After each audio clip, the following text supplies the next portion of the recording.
Hi மக்களே, இப்பொழுது மீன் குழம்பு வைக்கிறேன். மீன் குழம்பு கேரளா ஸ்டைலில் வைக்கிறேன்.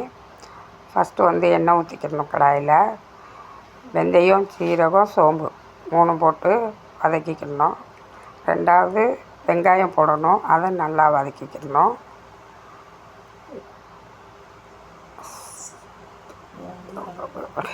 சோம்பு, இது கருவேப்பிலை, கொத்தமல்லி எல்லாம் போட்டுக்கணும். போட்டு நல்லா வதக்கி விடணும். அதுக்கப்புறம் நல்லா சிம்மில் வச்சுக்கோங்க.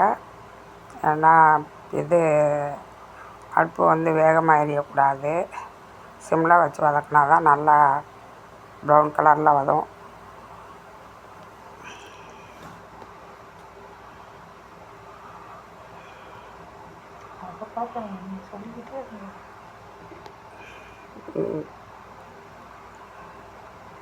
இதோட நல்லா வெந்துருச்சு, ப்ரௌன் கலராக வந்துருச்சு. அப்புறம் தக்காளி போட்டுக்கணும். தக்காளியும் போட்டு நல்லா வதக்கிக்கணும். மிளகாப்பொடியும் போட்டு நல்லா வதக்கிக்கணும். அப்போ தான் நல்லா ரெட் கலரில் வரும்.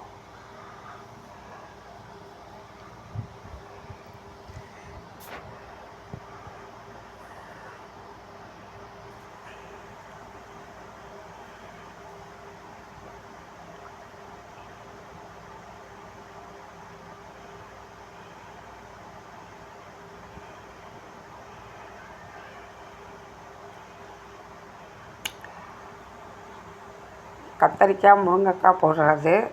இதில் பச்சை மிளகா போட போகிறேன். இப்போ ஃபஸ்ட்டு பச்சை மிளகா போட்டு நல்லா வதக்கிடணும்.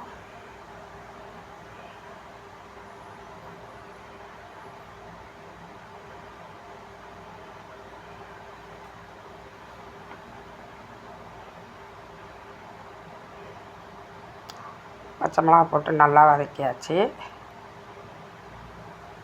தக்காளியும் நல்லா வெந்துருச்சு.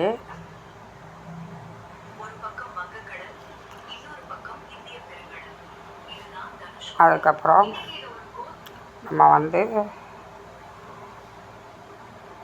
வீட்டு மசாலா, இது வீட்டு மசாலா வந்து நான் ரொம்ப சூப்பராக அரைப்பேன். எல்லாமே வறுத்து அழகாக அரைப்பேன். அந்த குழம்பு வாசனை பார்த்தாச்சுன்னா தெருவுக்கே அந்த மீன் குழம்பு வாடை வரும். புளி ஊற்றிடுவேன். புளி ஊற்றி மீன் குழம்புக்கு புளி ஊற்றி புளி தண்ணி ஊற்றினதும்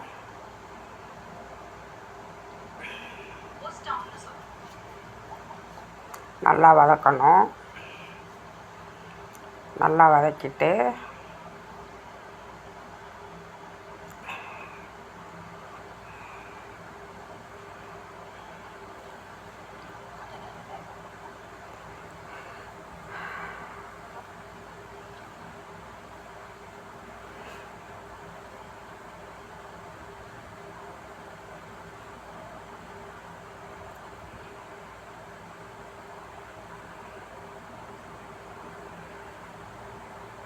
இதில் தெரியுதா, எண்ணெய் விட்டுருச்சு.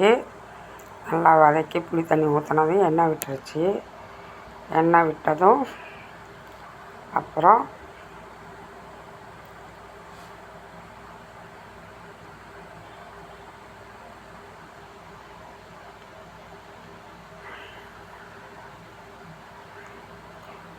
தண்ணி ஊற்றிக்கிட்டேன். நம்மளுக்கு தேவையான அளவுக்கு தண்ணி ஊற்றிக்கிடணும். தண்ணி ஊற்றிக்கிட்டு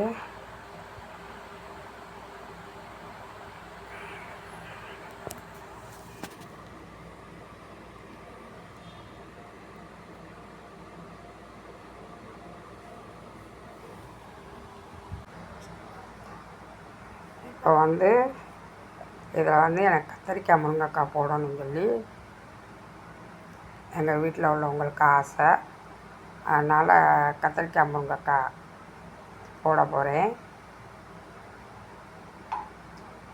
இது வந்து என்னன்னு கேட்டாச்சுன்னா, இது வந்து மிளகாப்பொடி. இந்த மிளகாப்பொடி போட்டால் கொஞ்சம் நல்லாயிருக்கும்னு சொல்லி, காரமாக இருக்கணுமா, அதனால் இந்த மிளகாப்பொடி போட்டாச்சுன்னா கொஞ்சம் காரமாக இருக்கும்னு சொல்லிட்டு, அதனால் எங்கள் வீட்டில் வந்து இந்த தூளை போட சொல்லுவாங்க. நல்லா காட்டமாக இருக்கும். அதுதான் கேரளா ஸ்டைலில் உள்ளது.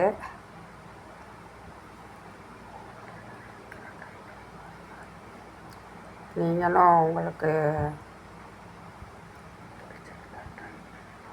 பிடிச்சிருந்தா நீங்களும் ட்ரை பண்ணி பாருங்கள் இந்த மிளகாத்தூளை.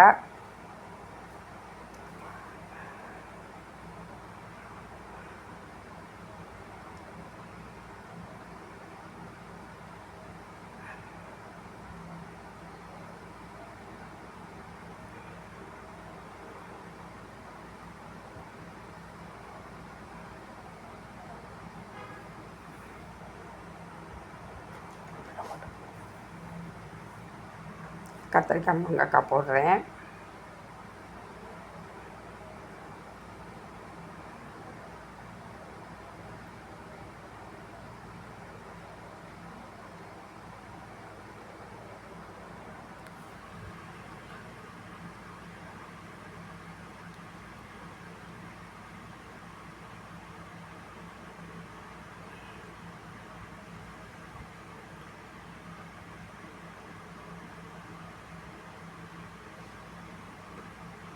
உப்பு போட்டாச்சு, மூடியாச்சு. கொதிக்கட்டும், நல்லா ஒரு கொதி வரட்டும். அதனால் லாஸ்ட்டாக மீனை போட்டால் மீன் உடையாது.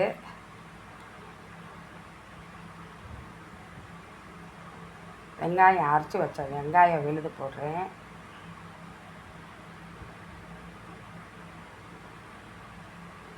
வெங்காயம் எவ்வளோ ஆட் பண்ணுறோமோ அதுதான் வந்து குழம்பு ருசி. சரியா? அது மீன் குழம்புக்குங்கும் போது சின்ன வெங்காயத்தை தவிர பெரிய வெங்காயம்லாம் போடாதீங்க. இப்போ நிறைய வெங்காயம் பெரும்பாலுமே நீங்கள் சாப்பிடாதீங்க, கால் வலி வரும்.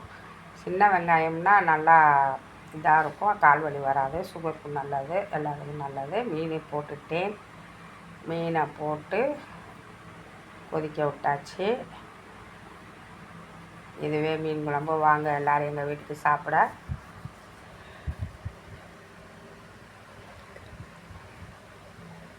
லைக் பண்ணுங்கள்.